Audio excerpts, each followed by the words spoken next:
messieurs, bonsoir, merci de votre fidélité. Voici le sommaire de cette édition.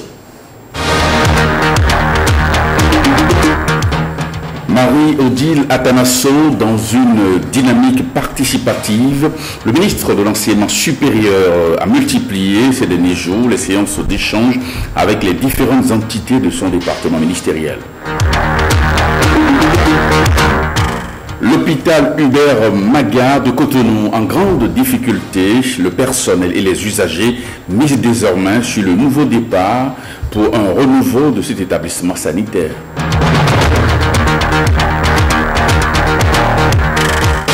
À l'étranger, la commission Vérité et Réconciliation en Afrique du Sud n'a pas comblé toutes les attentes. 20 ans après, les Sud-Africains reconnaissent son échec et pointent du doigt le pouvoir en place.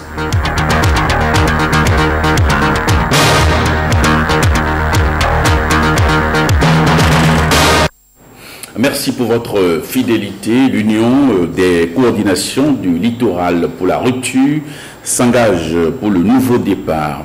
Eh bien, elle salue le peuple béninois pour la confiance placée au président de la République en lui confiant les clés de la marina pour les 5 prochaines années. L'Union encourage également le gouvernement pour ses récentes décisions prises, notamment la suspension des concours dits frauduleux.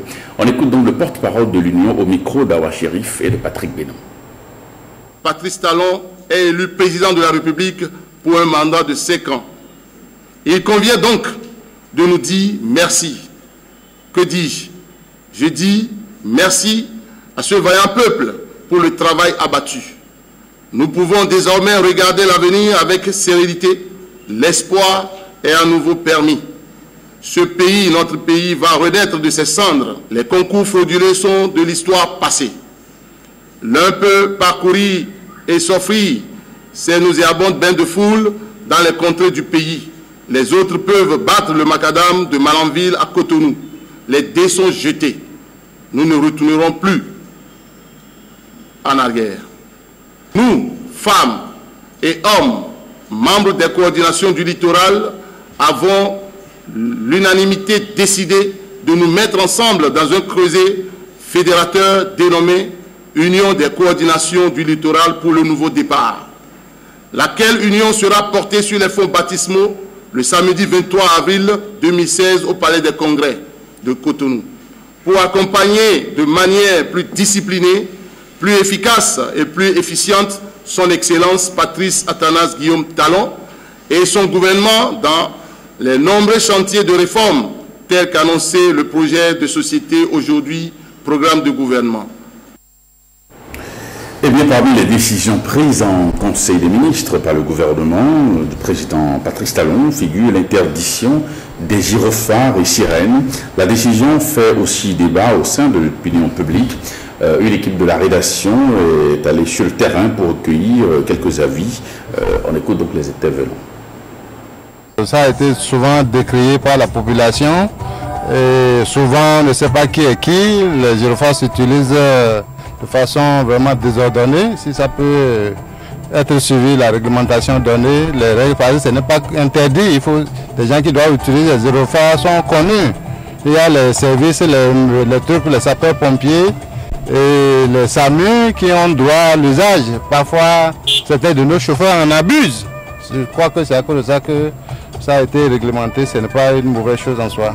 C'est normal que le président Talon interdire à tous ces ministres, à tous les gens qui vont mettre leur sirène pour plus perturber le peuple béninois.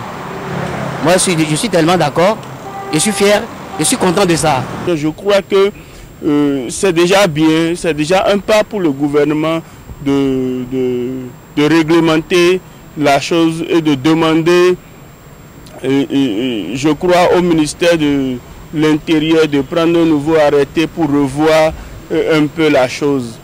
Sur le point des gyrophares, c'est une bonne décision. Seulement que nul n'est au-dessus de la loi et aussi nous ne sommes pas sous la cour de roi Péto. Il faut quand même réglementer cela. Parce qu'il y a pour les gyrophares, il y a des critères, c'est-à-dire il y a des besoins, il y a des gens qui doivent avoir ça.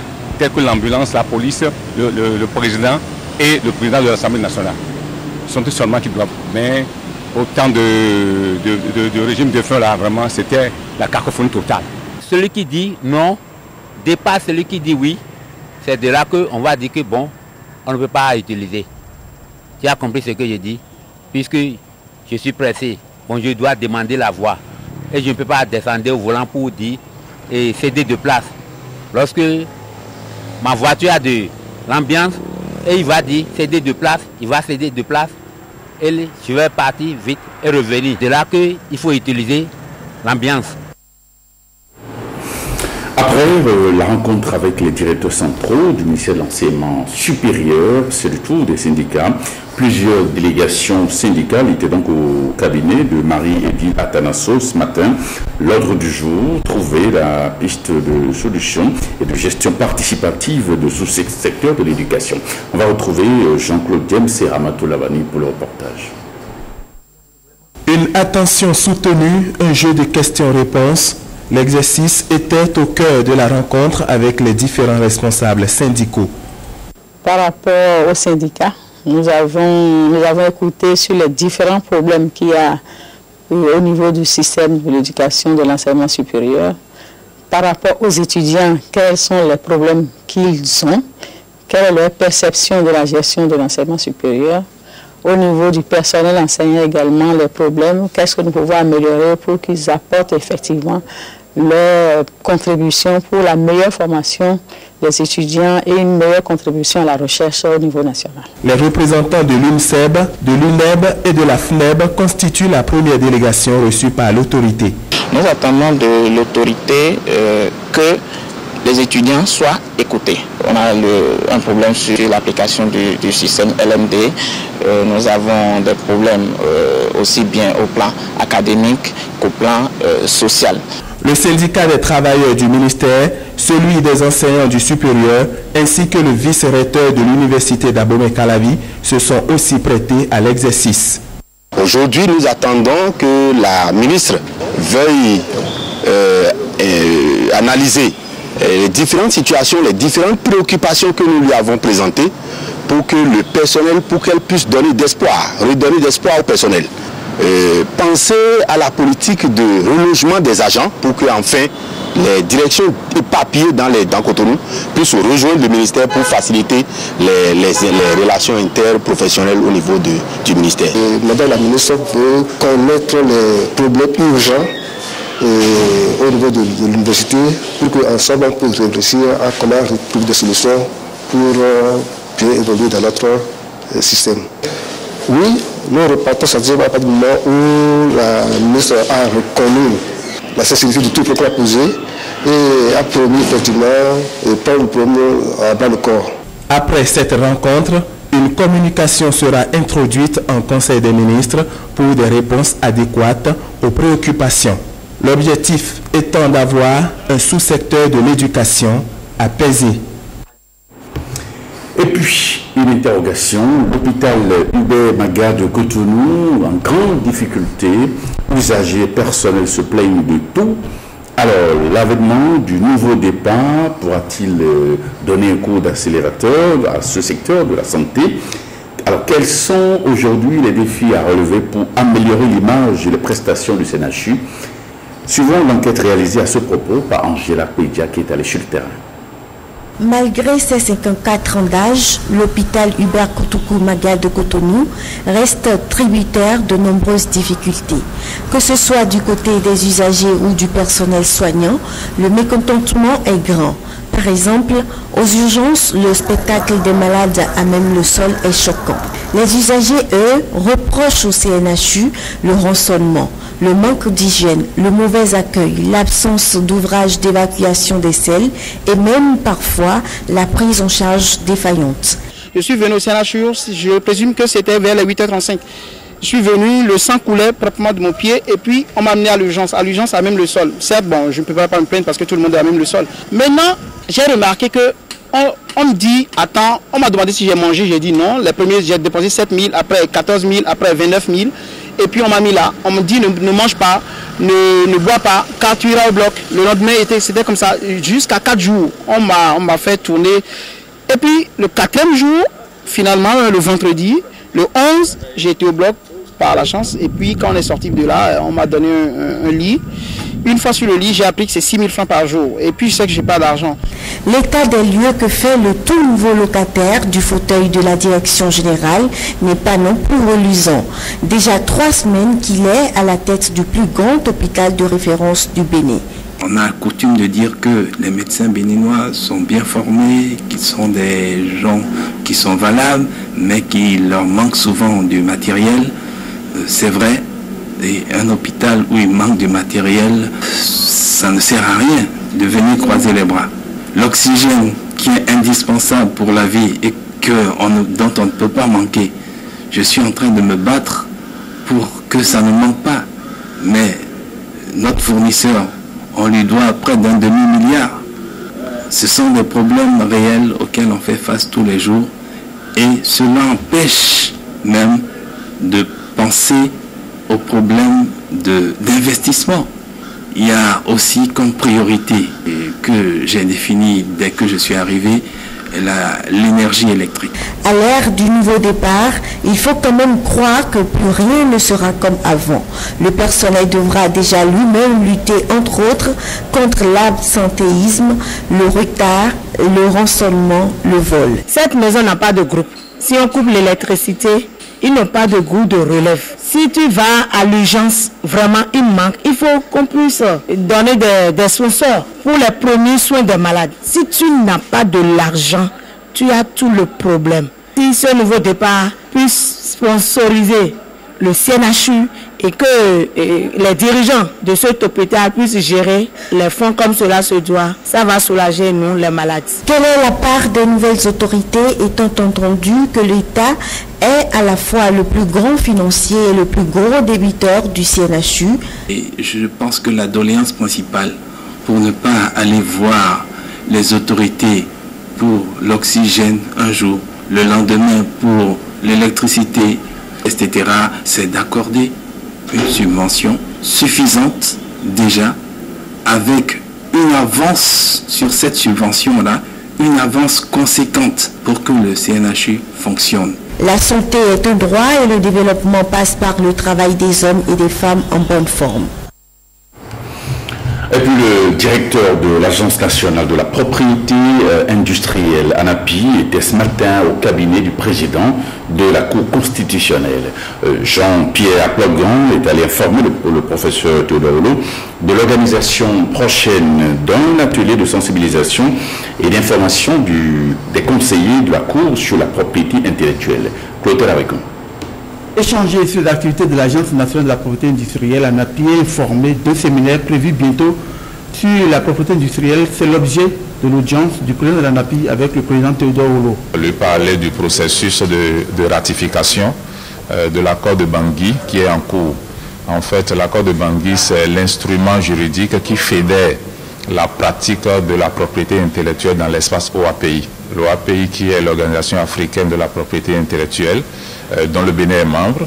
Donc nous sommes venus parler de cette ratification qui est en cours au président de la Cour constitutionnelle pour recueillir non seulement ses conseils, mais aussi l'informer que nous organisons très prochainement au profit des conseillers de la Cour un atelier de sensibilisation sur l'importance de la propriété intellectuelle et la nécessité de ratifier l'accord de Bangui. Sur les pas de M. Jean-Pierre Aplogan, directeur de l'ANAPI, il faut reconnaître Ahmed El Lata du groupe Etisrat Bénin, Société Anonyme, qui n'a pas fait de déclaration sortie de cette audience.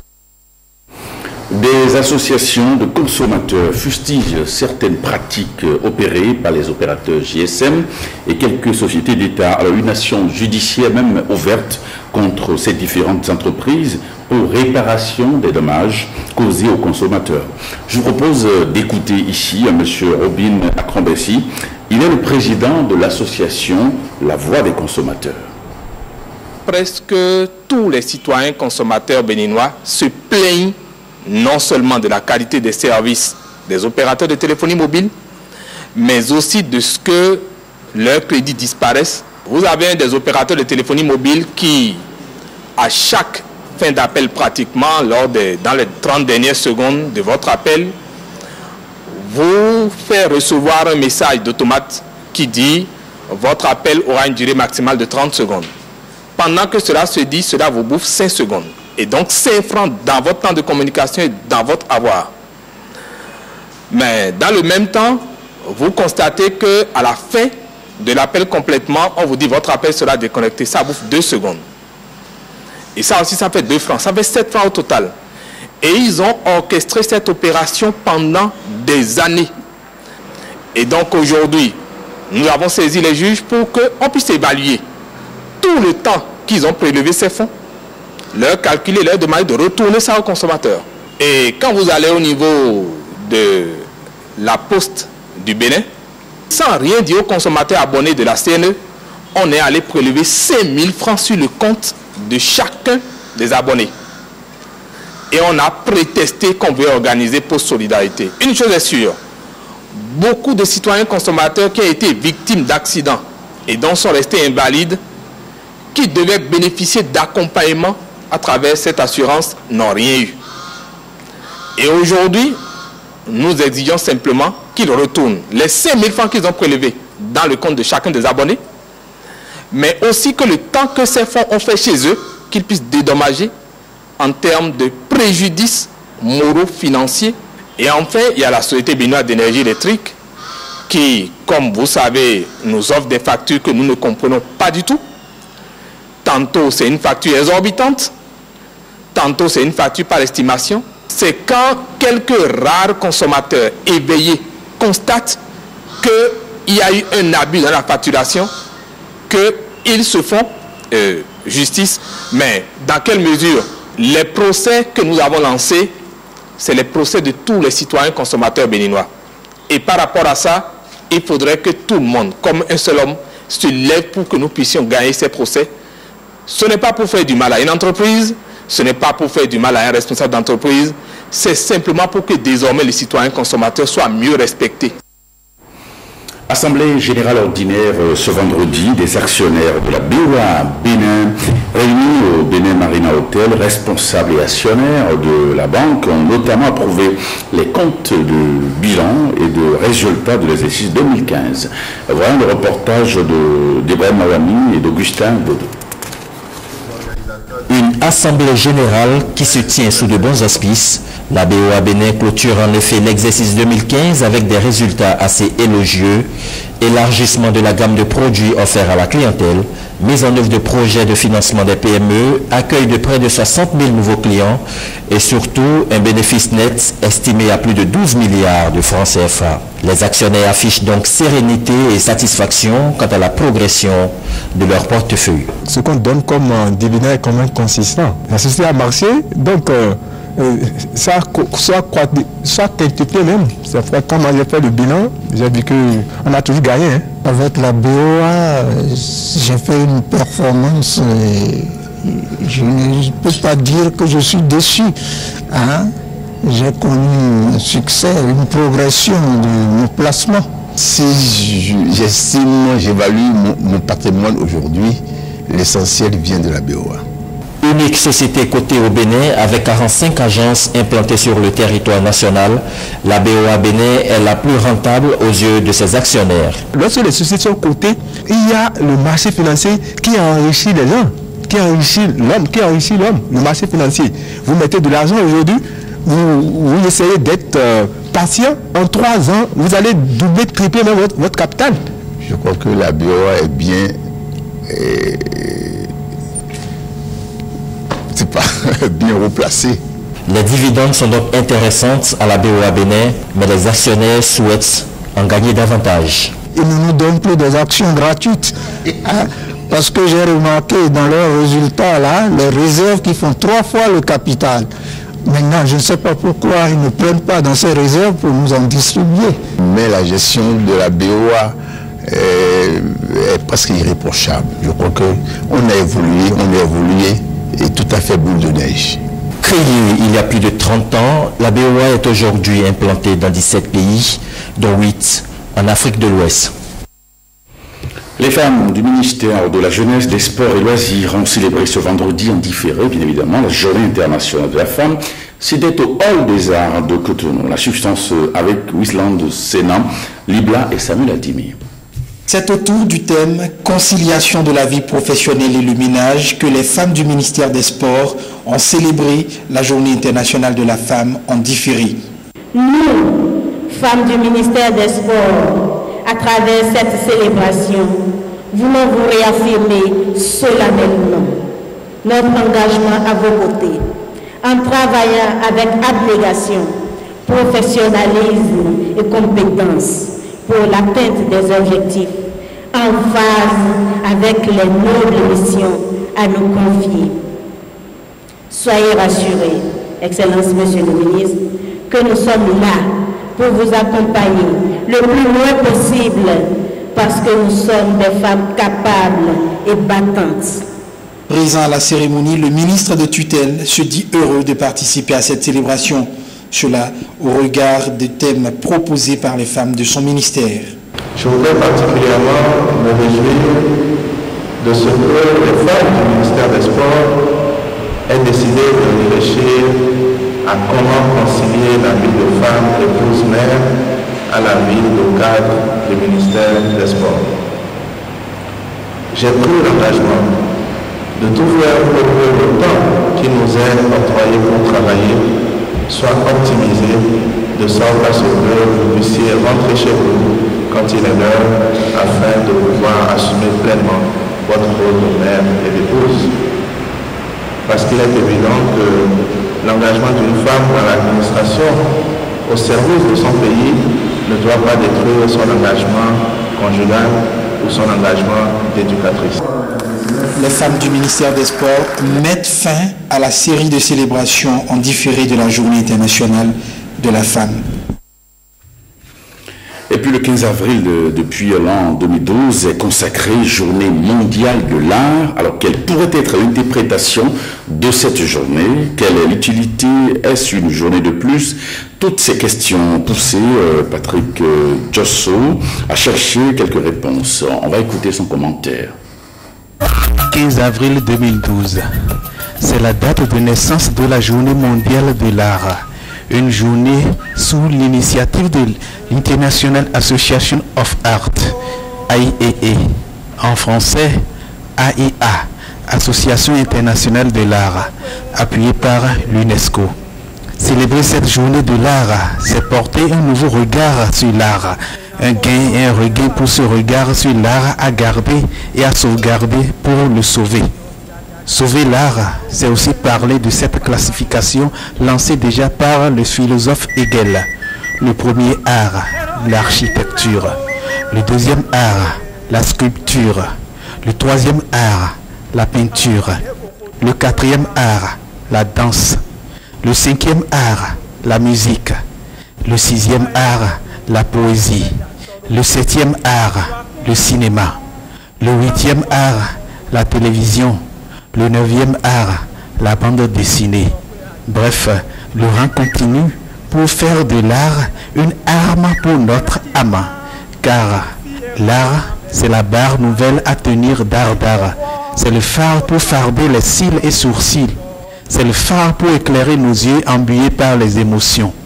L'art, c'est la gare où s'installe le train de notre train-train quotidien qui nous emporte et nous transporte avec entrain. L'art, c'est la jarre dans laquelle se réfugie l'eau qui nous bonifie, nous fortifie, nous purifie, nous sanctifie, nous vivifie. Et dans cette eau, l'art nous fait prononcer l'eau rend la police et la vidange pour énoncer l'eau rend la police et la vidange. L'art, c'est la mare qui nous lève, nous lave et nous love dans des vêtements de velours bien lourds pour empêcher d'être portés et téléportés vers un ailleurs trop méconnu et très inconnu. Bien connu, l'art, c'est la part belle faite à ce qui est rare. L'art n'est ni le retard, ni la tare des actes, actions et réactions. L'art, c'est plutôt pour éterniser nos délices, éternir nos supplices. Par l'art, on sublime la beauté, on exprime le beau, on prime ce qui vient du haut génie de nos inspirations et de nos aspirations. L'absence d'art nous emprisonne. la carence d'art nous empoisonne. L'art avec foi fait de l'amateur un professionnel. Ce sont des amateurs qui, avec l'art primitif, ont construit l'arche de Noé qui a tenu bon. Mais ce sont des professionnels qui, avec l'art moderne, ont construit le Titanic qui a pourtant coulé. L'art n'a d'âge que le temps inspirateur. Et puis, l'art ne rend pas toujours triste l'artiste. Et s'il peut vivre de son art, l'artiste ne nous rend pas triste.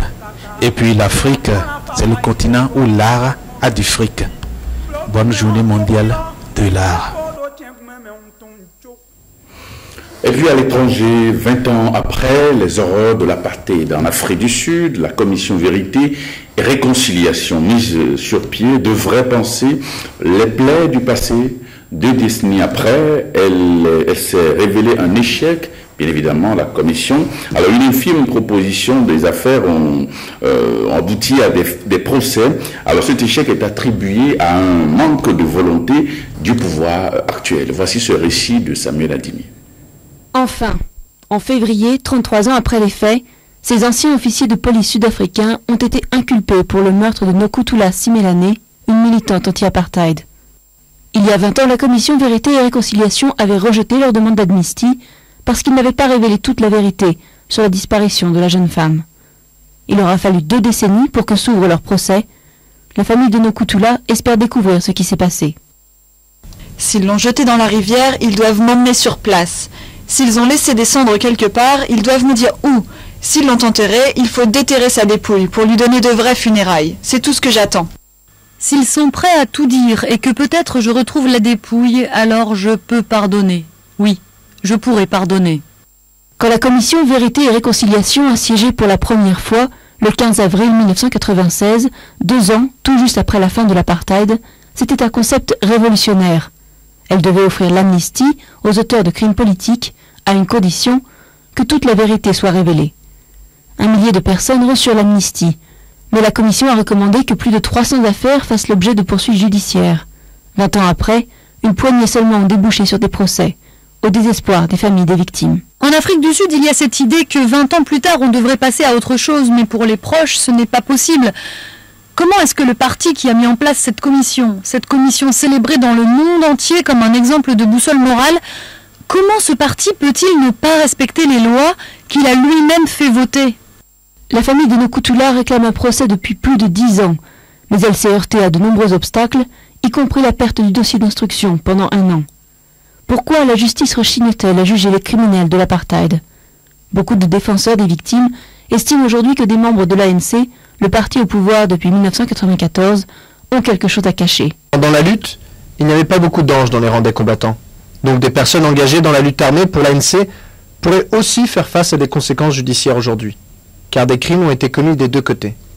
Le parquet affirme qu'une enquête est en cours pour déterminer les raisons de ces retards. Pour la mère et la sœur de Nokuthula, au moins, la vérité et la réconciliation pourraient enfin devenir réalité cette année. Et puis avant de nous séparer, Carminois, nous l'avions appris en début de soirée, la disparition de Gaston Arbla, journaliste émérite à l'Office de radiodiffusion et télévision du Bénin, des suites d'une maladie au CNHU de Cotonou. Toutes nos pensées pour sa famille et nos condoléances à ses proches. Avant de nous séparer, le programme prévoit à 21h entretien sur le thème éducation par exemple, quel impact pour l'avenir d'un pays, et à partir de 22h, le feuilleton Le Triomphe de l'amour et la Reine du Sud, le journal du soir est prévu pour 23h30 avec Amandine Nabosso aux commandes. Et puis retrouvez cette édition sur notre site www.ortb. Merci de nous avoir suivis et à demain.